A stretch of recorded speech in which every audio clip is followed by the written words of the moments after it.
Vous écoutez Alger Chaîne 3, le journal. L'édition du soir présentée par Sofiane Saouli. Sofiane Saouli, bonsoir. Mounelarj, bonsoir à tous. Et au sommaire de cette édition, le président de la République Abdelmejid Tebboune a reçu aujourd'hui le secrétaire général de l'UGTA accompagné d'une délégation de l'Union, Ammar Takjout, qui a déroulé les sujets abordés entre dialogue social et activité syndicale.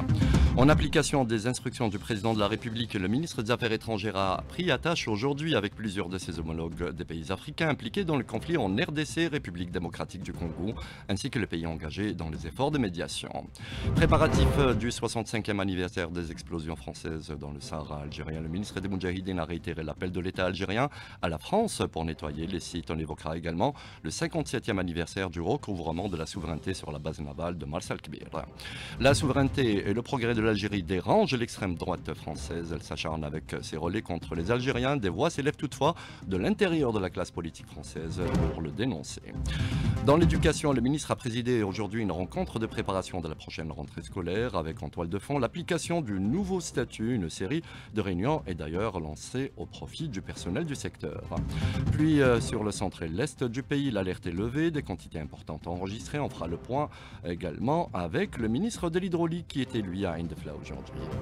Alors que les Razaouis sont dans l'attente de nouvelles discussions sur la deuxième phase de l'accord suspendu par le Netanyahou, l'antitétionniste s'acharne contre les Palestiniens de Cisjordanie à Jenin particulièrement. Et puis en sport football en Ligue 1, le score de parité entre l'ES Mostaganem et le Mouloudia d'Alger, un but partout. Mesdames, Messieurs, bonsoir. On vous le disait en titre, le président de la République, Abdelmejid Tebboune, a reçu aujourd'hui le secrétaire général de l'Union générale des travailleurs algériens, l'UGTA, Ammar Takjout. Il était accompagné d'une délégation de l'Union. Au sortir, Ammar Takjout a mis en avant les sujets abordés avec le président Tebboune, notamment le rôle du syndicat et le dialogue social. La rencontre qu'on a eue avec le président de la République a été l'occasion d'évoquer les questions liées au monde du travail, à l'exercice syndical, le rôle des syndicats et les travailleurs dans la société, le rôle dans la promotion du dialogue social, comme souligné par le président. La rencontre nous a également permis d'aborder les questions sociales dans la fonction publique, dans l'éducation et la santé, les corps communs, les travailleurs en général, ce qu'on peut leur apporter. On a aussi parlé de l'économie nationale, l'industrie, l'agriculture, la question du chômage des jeunes, les allocations octroyées.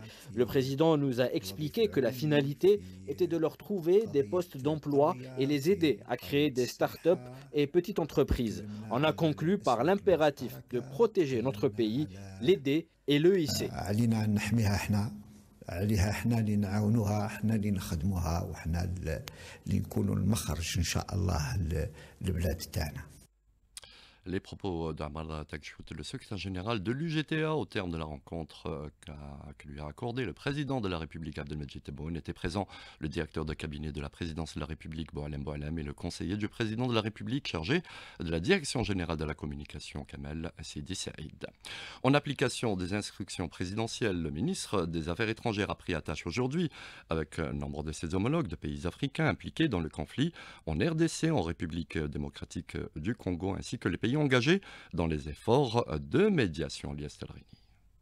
Situation préoccupante à l'est de la RDC, l'Algérie réaffirme son engagement à soutenir les efforts de paix et de stabilité en Afrique. Le ministre des Affaires étrangères a engagé des consultations avec plusieurs homologues africains. L'objectif de ces échanges est de contribuer à une résolution pacifique du conflit et de soutenir les efforts de médiation en cours. Ahmed Attaf a notamment discuté avec ses homologues de la RDC et du Rwanda des moyens de mettre fin à l'escalade des tensions et de relancer le processus politique. Le ministre des Affaires étrangères a également salué l'engagement de l'Angola et du Kenya dans les processus de Luanda et de Nairobi, tout en réaffirmant le soutien de l'Algérie à ces initiatives. Il a en outre échangé avec les représentants de l'Afrique du Sud et de l'Ouganda, soulignant la nécessité d'une mobilisation diplomatique. À ce propos, l'Algérie a accueilli favorablement l'initiative de la communauté de l'Afrique de l'Est et de la communauté de développement d'Afrique australe d'organiser un sommet conjoint pour rétablir un cessez-le-feu et promouvoir une paix durable dans la région des Grands Lacs. Sur le terrain, la situation est des plus inquiétantes. Le bilan est tragique. Le point avec l'analyste Bob Kambaba. Il est joint par Lies Telrini. Les troupes du M23 se sont emparées de la ville de Goma. Et si l'on s'en tient donc aux dernières déclarations de Corneille Nangaa, le porte-parole du M23, l'objectif visé maintenant, c'est de mener une offensive vers Bukavu. Le seul espoir de Kinshasa, c'est sur la SADC, qui donc a tenu une réunion hier et a réaffirmé son soutien à la République démocratique du Congo en exigeant que les troupes du M23 puissent décamper. Il faudrait que la République démocratique du Congo puisse disposer d'une armée aussi puissante, sécuriser ses frontières. Il ne faut pas aussi oublier qu'il y a des intérêts miniers, de grands intérêts économiques dans cette partie et que des grandes sociétés occidentales opèrent au vu et au su de tout le monde. Voilà donc de nombreux Africains qui ont dit non à la présence française sur leur sol, un rejet total du néocolonialisme de l'ancienne puissance coloniale dans les pays souverains. Dans le cas de l'Algérie, c'est le progrès enregistré dans le pays qui dérange. Le spécialiste des questions internationales Gamel Abina en a parlé sur nos ondes ce matin dans l'invité du jour. Les Français se sont servis généreusement de 62 à 71. Ils se servent du pétrole et du gaz gratuitement en Algérie. Donc ça, on l'a oublié. Ça, c'est un acte de souveraineté qui a beaucoup agacé la France. Ensuite, les autres aspects, c'est quoi? La question palestinienne, évidemment, c'est pas négociable. L'Algérie a toujours été porteuse de ces questions et elle a raison de le faire. Et puis les questions, effectivement, d'ordre économique. C'est-à-dire que les Français, tant que l'Algérie était un marché à ciel ouvert, c'était super, pas de problème. Tant que l'Algérie avait de la corruption en masse, ça dérangeait personne. Je fais référence à Driancourt, qui était au milieu de cette corruption. Et dès que l'Algérie commence à montrer des signes de souveraineté économique, politique et évidemment de développement, là, il y a un problème. Donc la souveraineté algérienne n'est pas négociable. Les Français le vivent mal parce qu'ils ont toujours ce rapport de condescendance, à savoir, nous les maîtres occidentaux blancs, hein, le racisme scientifique, nous sommes les dominants face à ce peuple inférieur. Le problème, c'est que ce peuple inférieur a fait briller pendant 1400 ans la civilisation et aujourd'hui revient au devant de la scène. Dans l'actualité, le président de la République qui a mis fin aujourd'hui aux missions de l'Aziz Fayed, ministre des Finances, et Fouad Hadji, ministre délégué à la production pharmaceutique. Il a nommé ainsi Abdelkarim Bouzerda à la tête du ministère des Finances. Le président de la République qui a nommé également Wassim Qidri à la tête du ministère de la production pharmaceutique, annonce un communiqué de la présidence de la République qu'on reçoit à l'instant. On évoquait le dossier de l'extrême droite française et ses relents qui s'acharnent contre les Algériens. D'ailleurs, le rappel à l'ordre du ministre français de l'Intérieur par la justice de son pays en dit long. L'extrême droite française Linda Boadma décriait ces arguments déconstruits par ses mêmes compatriotes, des femmes et hommes politiques français, estimant honteux un tel acharnement. Il faut dire que face au discours de ceux que Salah Goudjil, président du Conseil de la Nation, a qualifié d'analphabètes historiques et politiques, un discours de haine, truffé de contre-vérités, de mensonges et de provocations, dire que la colonisation n'est pas un drame, dernier délire d'une figure influente de ce courant politique, ou entretenir une fausse polémique au sujet de la dette algérienne aux hôpitaux français, ou encore reprendre pour prétexte une affaire de justice impliquant un Algérien naturalisé français depuis quelques mois pour invectiver un État souverain, autant d'expressions hostiles à l'encontre des autorités algériennes et des Algériens. Un discours déconstruit point par certains acteurs politiques français responsables et favorables à un discours constructif. C'est ainsi que devant le Parlement français, le député de la France Insoumise, Bastien Lachaud, a déclaré « C'est l'algérophobie qui est votre rente politique s'adressant à ses rivaux. Vous attisez la xénophobie, l'islamophobie et le racisme. » Il a appelé à s'opposer à ce déferlement de haine et démonter ce tissu de fantasmes pour retrouver la voie d'une relation apaisée. Sur une chaîne de télévision française, la directrice de la revue Regard, Catherine Tricot, déclare, je cite, « Je ne crois pas que c'est pour Boualem Sansal que la France joue ses relations avec l'Algérie. Sansal est un prétexte qu'a trouvé Retailleau pour développer son discours de guerre de civilisation contre le monde musulman et contre les Algériens en particulier. » Plus révélateur encore, le tribunal administratif de Paris désavoue Bruno Retailleau, estimant que la procédure d'expulsion en urgence absolue du youtubeur algérien de 59 ans le 9 janvier dernier a été appliquée à tort. Sur un autre plateau télévision, l'ancienne ministre française et ex-candidate à la présidence Ségolène Royal a dénoncé avec force la campagne de haine menée contre l'Algérie. Elle dit, s'adressant directement à l'extrême droite, il faut arrêter tous les discours méprisants contre l'Algérie car la façon dont vous parlez de l'Algérie résonne sur tout le continent africain. Et pour faire la lumière sur les crimes coloniaux de la France coloniale en Algérie, la commission de préparation du 65e anniversaire des explosions nucléaires françaises dans le Grand Sahara algérien a été réunie aujourd'hui par le ministre des Moudjahidines, Laïd Erbiga. Laïd Erbiga qui a réitéré l'appel de l'État algérien à la France pour nettoyer les sites des explosions nucléaires qui n'étaient pas de simples essais, mais des explosions dont les effets subsistent encore aujourd'hui, qui représentent des crimes contre l'humanité. Au total, ce sont pas moins de 57 explosions de la France coloniale dans le Sahara algérien qui ont été opérées, dont le premier, Gerboise Bleue, un 13 février 1960. Recouvrement de la souveraineté de l'Algérie sur la base de Marcel Kébir, il y a exactement 57 ans, une décision de l'Algérie qui a torpillé les plans de la France pour garder même mise sur cette infrastructure stratégique, comme nous l'explique l'historien Abdelkader Chakaloun, ancien officier des forces navales contacté par Hanan Seissi. Cette base navale, qui est connue d'ailleurs depuis la haute antiquité, peut jouer un rôle déterminant pour le contrôle de la façade maritime ouest et particulièrement tout le rail commercial sorti du détroit de Gibraltar. Donc cette base navale d'une grande superficie est dotée d'infrastructures uniques. Le port jouit d'un abri naturel. Le retour de cette base navale n'a pas été facile à l'époque puisque la diplomatie algérienne a joué un rôle très important. Je venais de rentrer de ma formation de Russie et j'ai assisté aux passations de consignes de la base navale de Marcel Kébir. Ce qu'on peut dire, c'est vrai que les Français ont laissé cette base telle qu'elle est. C'est vrai que les installations n'étaient pas abîmées du tout, mais beaucoup d'équipement a été prélevé de cette base. Bien sûr, c'est un grand succès, le retour de la base navale de Marcel Kébir, ainsi que la base aérienne de Bousfer qui était à proximité, car toute la zone à l'époque était sécurisée par la marine française. Des portes ouvertes, justement, ont été organisées aujourd'hui dans cette même base navale de Marcel Kébir sous le slogan « Consolidation de l'union de la nation et son armée ». Dialogue dans l'éducation nationale, le ministre a présidé aujourd'hui une rencontre où il a été question de l'application du nouveau statut adopté, sa mise en branle et sur le terrain, nous dit Ebti Halatou. Les cadres du secteur de l'éducation prennent part à une série de réunions stratégiques mettant l'accent sur les nouvelles dispositions contenues dans le statut particulier, actuellement en phase de mise en œuvre et d'application concrète. Ce texte, accompagné du régime indemnitaire qui l'accompagne, constitue un élément clé des préparatifs en cours. Mohamed Saghir Saadawi, ministre de l'Éducation nationale.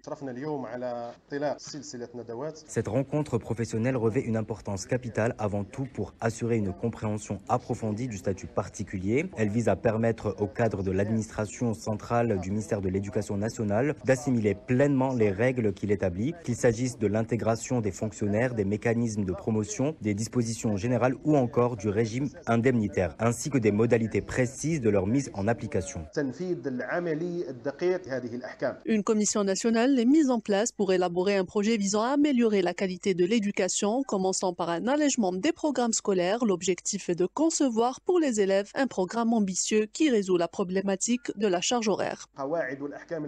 Parmi les ajustements majeurs, la réduction de la charge horaire des enseignants constitue un point central. Le volume horaire a été abaissé à 24 heures dans l'enseignement primaire, 20 heures dans l'enseignement moyen et 16 heures dans l'enseignement secondaire. L'application de cette mesure est actuellement encadrée par les cadres du ministère, garantissant ainsi sa mise en œuvre effective dès la prochaine année scolaire.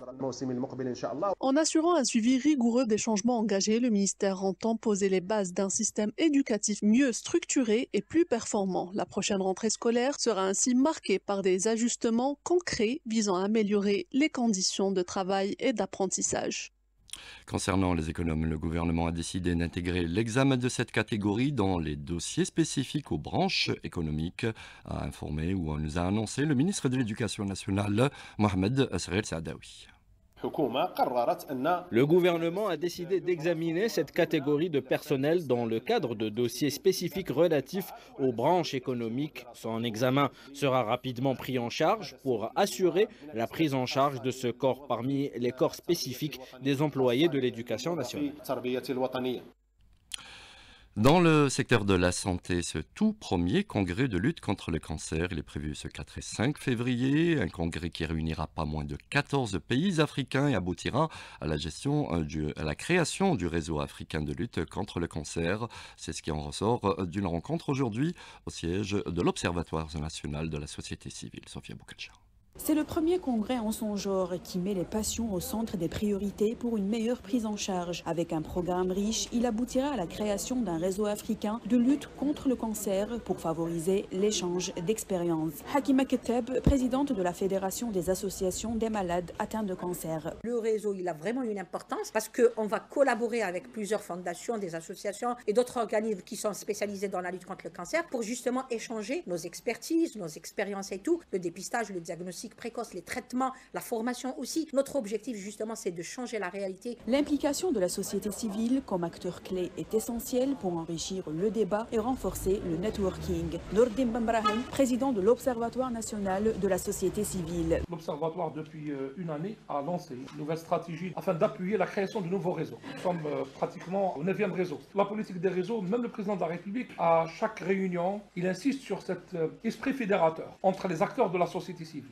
Actuellement, le networking, les réseaux, sont très fortes en matière de plaidoyer. Tout d'abord, c'est le partage des expériences, la formation, le réseautage. Aujourd'hui, il devient, par rapport à la société civile, cette capacité de mobilisation et de large représentation par rapport aux préoccupations des citoyens. Le congrès réunira 14 pays africains et aboutira, selon la présidente de la Fédération des associations de malades atteints de cancer, à la création du premier salon africain de lutte contre le cancer.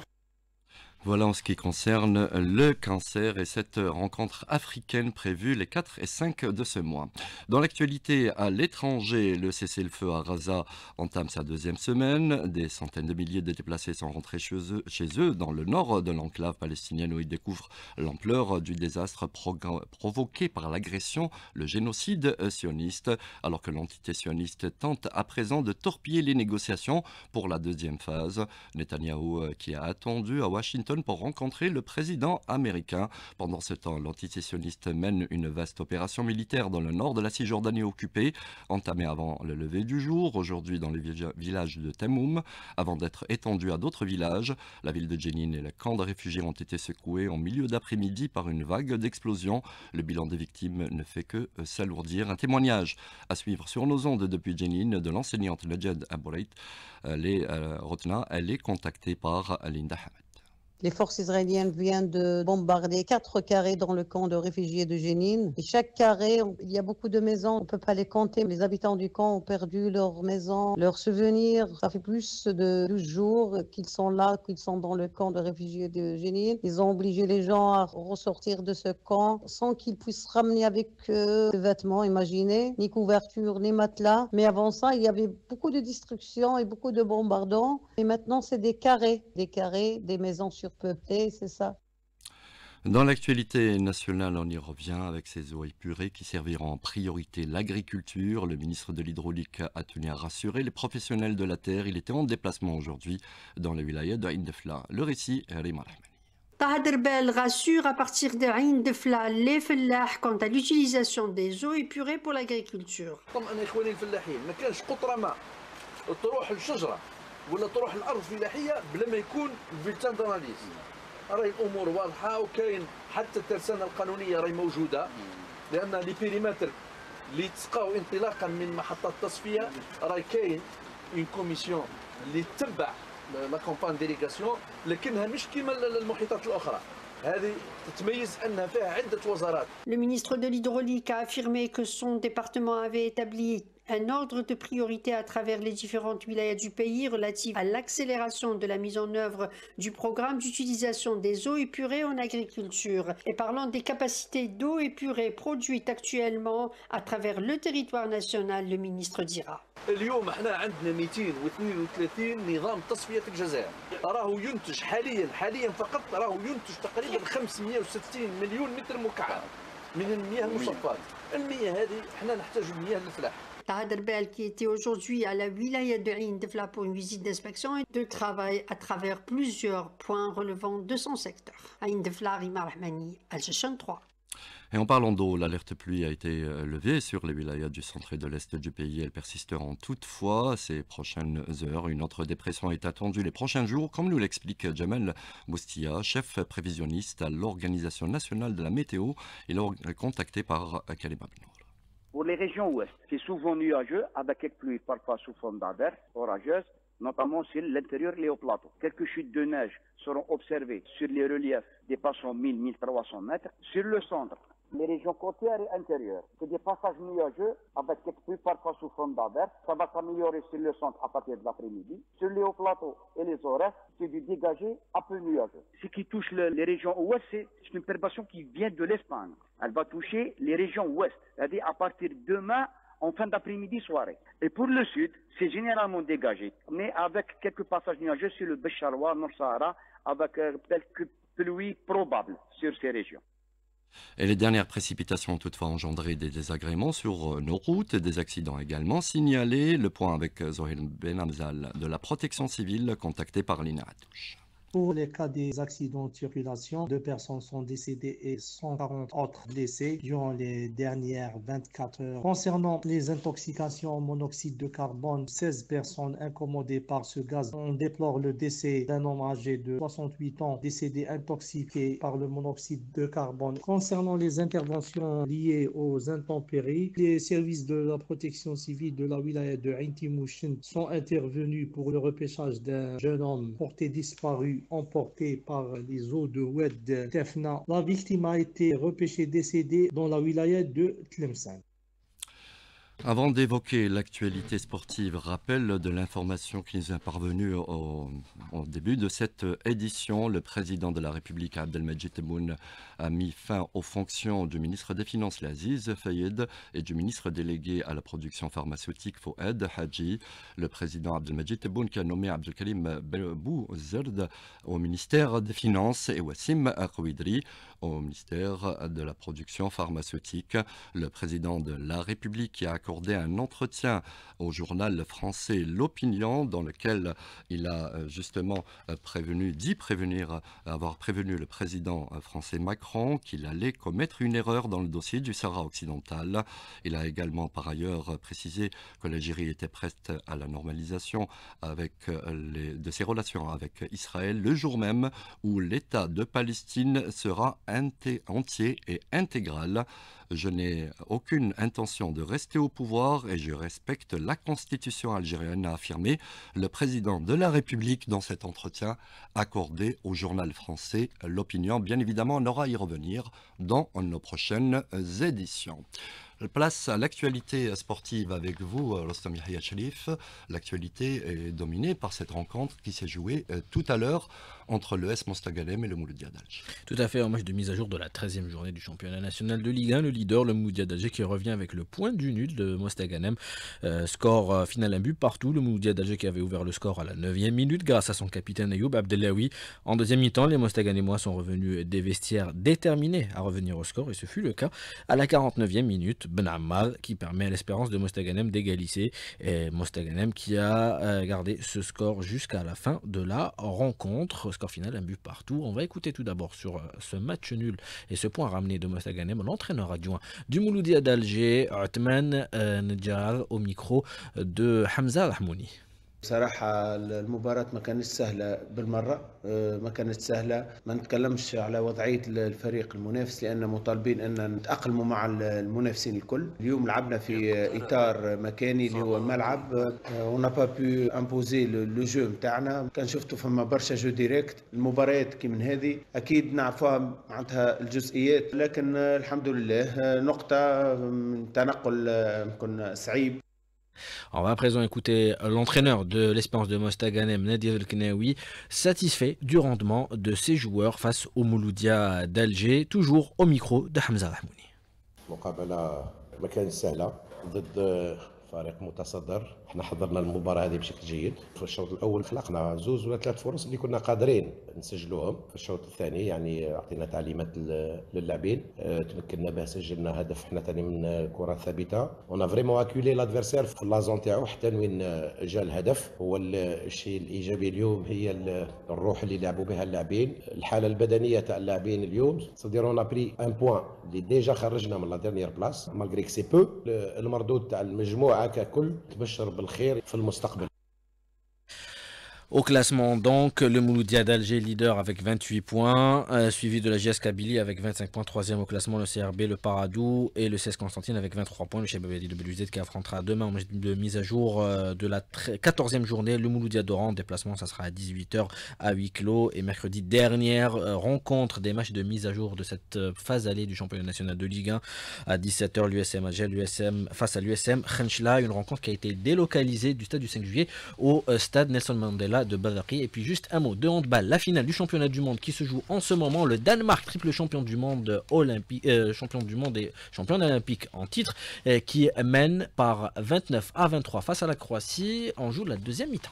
Merci Rossam Yahya Chérif pour toutes ces informations, les dernières de cette édition réalisée par Sidali Tobal, Samir était à la console technique, par Lefgoun à la régie d'antenne et Kalam était au streaming vidéo. Merci de nous avoir prêté attention. Prochain rendez-vous de l'actualité le 20h. Tout de suite, les prévisions météo signées Kalam.